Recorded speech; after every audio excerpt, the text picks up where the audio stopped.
तो what are the properties which are not transferable in section 6? Section 6 says in this regard,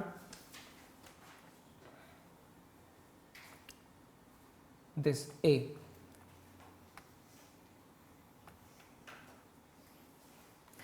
The chance of an hair apparent, please highlight this, this is a direct language. The chance of an hair apparent succeeding to an estate, this is very important term, hair apparent.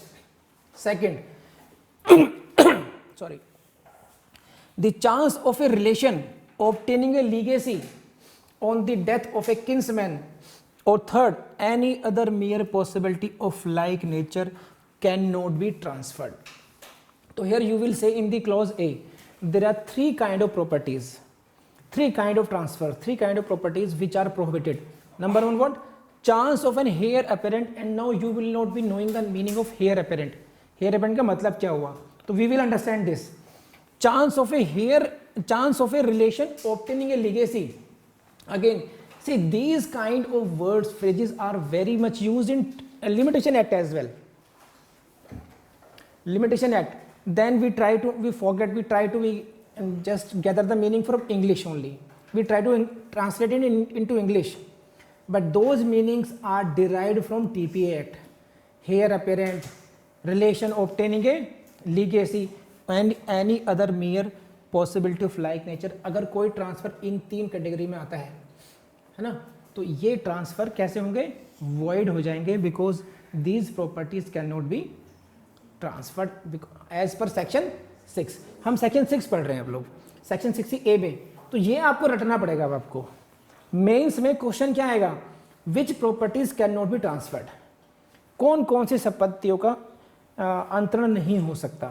तो वो आपको ABCD सब लिखने पड़ेंगे, और इन सभी का आपको मीनिंग एक्सप्लेन करना पड़ेगा. You will have to write all this points with the explanations. कर लेंगे आप? अब इनको आप ये समझिए, तीन आ गए आपके. Chance of an heir apparent आया, chance of a relation obtaining a legacy आया, any other mere possibility of legal nature आया. तो ये आपको एक एक बात समझनी है इसमें बस आपको अभी. तो basically you will see within section 6 there are 10 kinds of specific properties, 10 kinds of specific properties which are non-transferable. You can say which are known properties. How many times? 10 kinds of properties, and you will have to remember all those 10 properties, and in the debate you can ask them from each other which property cannot be transferred in the coming time now. अब इसको हम लोग अगर एक शब्द में कहें तो सेक्शन जो क्लॉज A है, this is dealing with the word spes suctionis. Very difficult term to pronounce, spes suctionis. And now all these transactions, three kind of transactions. Which three? These three.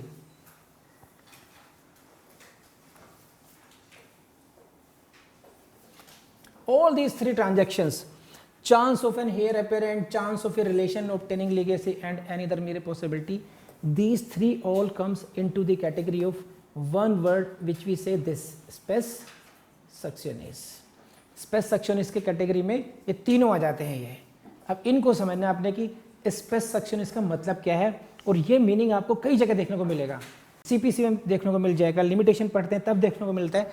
तो देखिए, इन शब्दों को घोट लीजिएगा अलग से, इनके मीनिंग्स को, क्योंकि ये सारे नए न्यू वर्ड्स हैं फॉर यू. इन शब्दों का प्रयोग आप जनरली करते ही नहीं है ना, इसलिए इनको ज़्यादा फोकस कीजिएगा. इसका मीनिंग समझिए क्या है. स्पेस सक्शन इसका मतलब होता है expectation of succession. What? Expectation of succession. This is what expectation. I am expecting to get something in succession. मेरे पास कुछ चीजें मुझे सक्सेशन इनहेरिटेंस में मिलेंगी. एक्सपेक्टिंग और having a chance of getting a property through succession, इधर inheritance और विल. मुझे ये उम्मीद है कि मैं, जैसे सपोज कीजिए जो हमारे यश भाई साहब हैं, ये अपने पड़ोसी के, है ना, चाचा जी, ताऊ जी, इनकी दिन रात सेवा कर रहे हैं, और इनको ये उम्मीद है कि जब चचा स्वर्ग सिधारेंगे तो क्योंकि मैं ही उनकी सेवा करता आया हूँ तो मेरे नाम पर वसीयत जरूर हो जाएगी. समझे आप? No, because he is serving his old uncle therefore he is expecting to get his property through will. Now this is his expectation to get some property in will.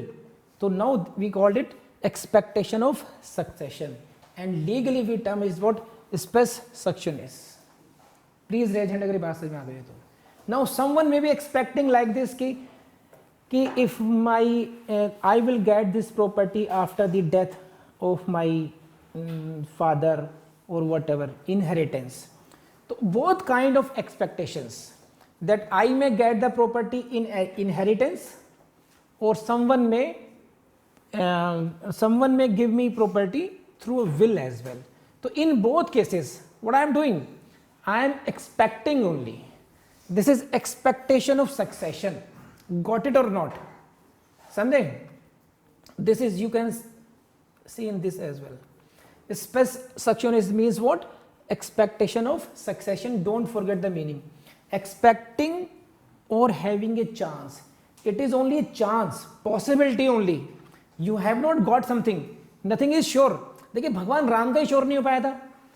भगवान Ram was only expecting that he will get the throne of Ayodhya through inheritance, but what happened at the last moment?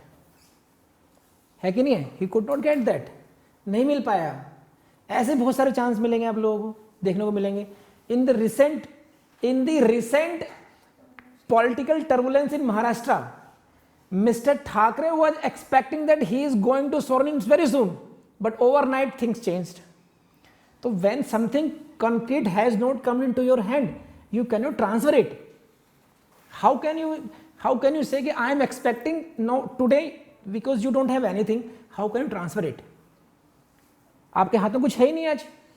तो वो ये जो chance है केवल, ये जो expectations है केवल, आप केवल इसको ही नहीं बेच सकते हैं, इसको ही ट्रांसफर नहीं कर सकते आप, क्योंकि अभी आपके हाथ में कुछ है नहीं. You don't have, how can you transfer it? समझ रहे हैं अभी? तो हम किधर जा रहे हैं? तो अभी और पढ़ते हैं, देखें. It is what? It is a spes succionis is therefore not any present property. This is merely a possibility कि मिलेगी भी या नहीं भी मिल सकती है आपको ये. And this spes succionis में तीन बातें आ गई हैं आपके उसमें. पहली आती है, this is chance of heir apparent, chance of a relation obtaining a legacy, and any other mere possibility. So there are three parts now. Spes succionis includes these three parts: heir apparent, chance of a real relation obtaining a legacy, and any other mere possibility. These three comes under the category of spes succionis. Please raise hand अगर बात समझ में आई हो तो spes succionis का meaning समझा हम लोगों ने. Now you should understand the meaning of heir apparent. Why we are saying, why it is an example of spes succionis. See the meaning of this. Who is heir apparent here? Heir apparent is apparently an heir but not a legal heir. Apparently an heir but not legal heir.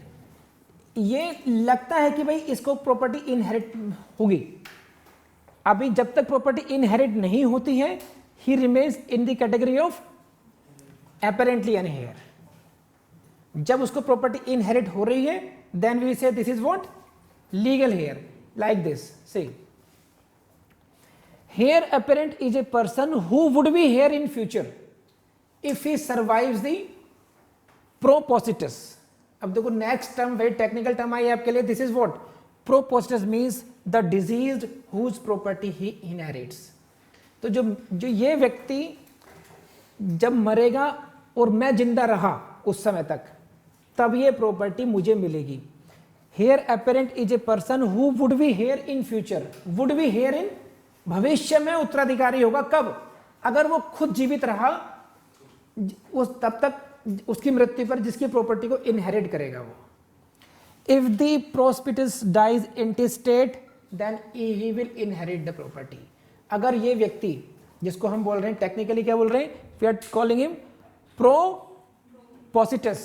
प्रोपोसिटस यानी कि एक ऐसा व्यक्ति जिसकी मृत्यु होने पर पहली बात तो मृत्यु हो, उस समय मैं जीवित रहूं और इस व्यक्ति ने कोई विल नहीं करे है, तो विदाउट विल इसकी डेथ हो गई तो इसकी जो प्रॉपर्टी है वो मुझे मिलेगी। नहीं आई बात समझ में? प्लीज रेज हैंड जितने लोग समझे इसको भी रहा। देखिए इसको ऐसा समझिए आप लोग, heir apparent is a person who would be heir in future, भविष्य में जाकर के हेयर बनेगा।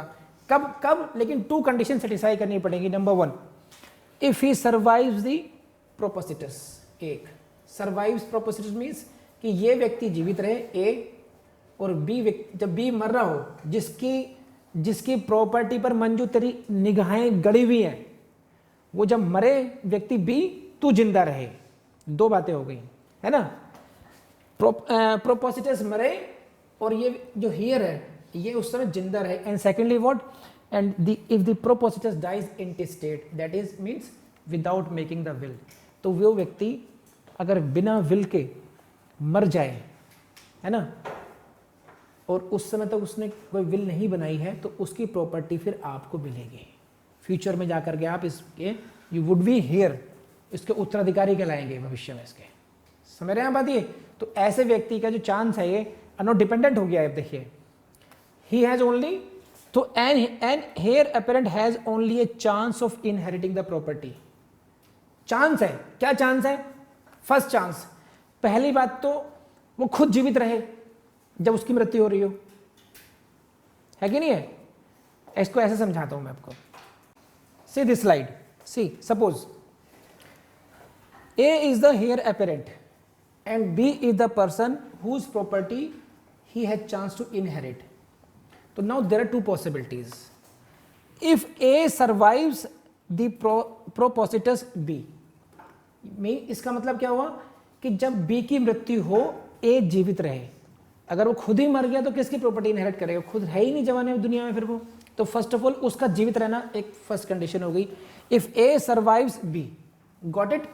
Secondly, even if this condition is satisfied, ये जीवित है, there is a possibility कि B has made a will in favor of some C, then he will get nothing.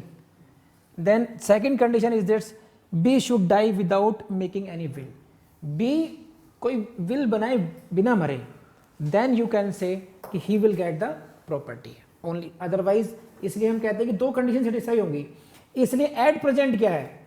At present, it is only a chance of inheriting the property, subject to 2 conditions. So now, if someone says this A transfers his property, A sells his property, that ये जो बंगला है ना, जिसमें मेरे ताऊ जी रह रहे हैं या मेरे डैश जो भी रह रहे हैं, ये प्रॉपर्टी मुझे ही मिलने वाली है। तो भविष्य में बनेगी एक प्रॉपर्टी है 2 करोड़ की, और आज मैं दे रहा हूं केवल 1 करोड़ में। बस तो ये कुछ दिन का इंतजार करना पड़ेगा, ये गए और ये प्रॉपर्टी आई। समझ रहे हैं बात ये?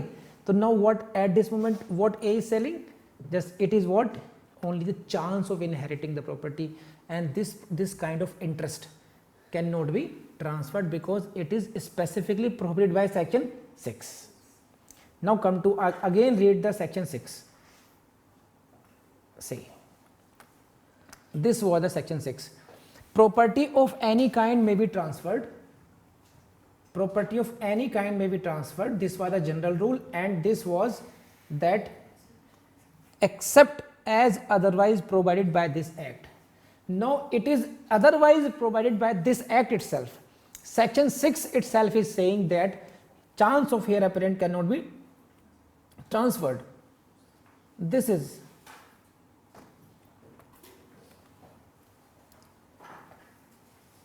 chance of an heir apparent succeeding to an estate cannot be transferred.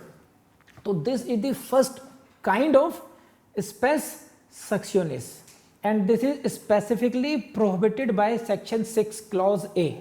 Please raise hand अगर बात समझ में आ गई हो तो हेयर अपरेंट का मीनिंग समझ में आया आपको, स्पेस सक्सेनिस का मीनिंग समझ में आया आपको, और आपने ये मीनिंग भी समझा इसमें कि प्रोपोसिटस किसको बोलते हैं, डाइज इंटेस्टेट का मीनिंग क्या होता है, if we are saying dies intestate means dying without making a will.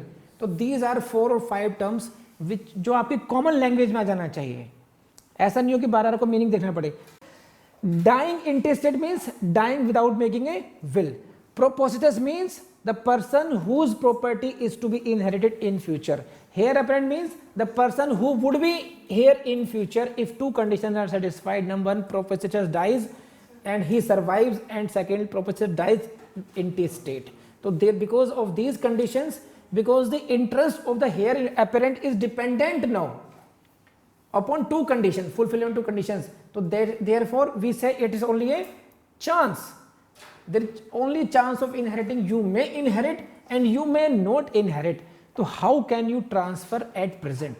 This is the mandate of section 6 clause A part 1. Now come to next part.